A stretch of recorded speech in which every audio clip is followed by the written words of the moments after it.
Hey there, cats and kitties. I am the Blues Man, Johnny Blues, and with this particular video, I'd like to talk about Doctor Who.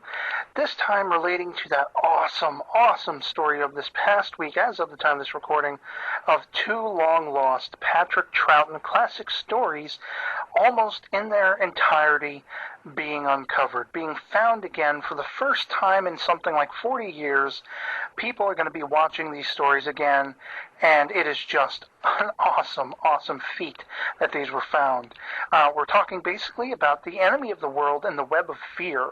Now, of course, the enemy of the world is one that has been a long time point of curiosity for me, because you have Patrick Troughton playing both the Second Doctor, which is, of course, the character we're coming to watch. That's why we're watching. But he's also playing, very interestingly, the antagonist in this particular story. He's basically, almost identical to the Second Doctor, this character Ramon Salamander, and it's going to be really interesting to see if they have him playing off his dual guises. Anytime you have a story which has a duality of characters, or you have an actor or actress who has to embody a whole other character but then also bounce off themselves, these are compelling, and especially you add it into the flavor of early Doctor Who, classic Doctor Who. This is going to be just a special viewing experience for me.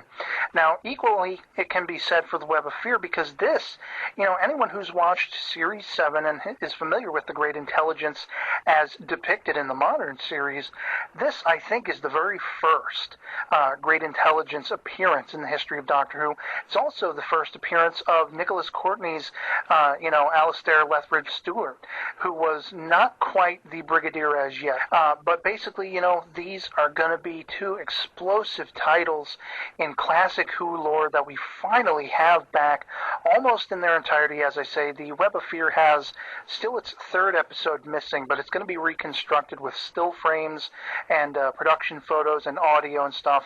Too bad they can't animate it from right out of the gate. I mean, I'd be willing to wait, a couple months later for a DVD release if they could just animate that episode like they have with other classic releases that have been newly found over the last few years.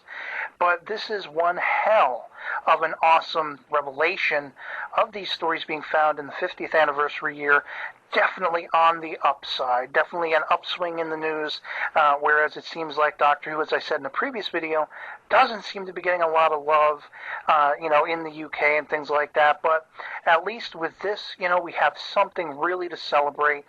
Two lost Patrick Troughton classics. I love the Second Doctor as much as I love all of the other 10 incarnations, but his is the one I've seen the least, so I'm just chomping at the bit. And I'd love to hear from you guys in the comments below what your reaction to this news is. If you are a fan of the modern series, are you going to dip back into the classics if you haven't already? And if you have, are you just wowed and floored by the awesomeness? Because I certainly am. And I would be surprised if people the world over who are Whovians, even, in the smallest degree, wouldn't raise their eyebrows and prick up their ears at such awesome news that these stories have been found and are soon to be viewable for the world at large. So yeah, I'd love to hear from you, and I hope this video finds you well, and I'll catch you later. Peace.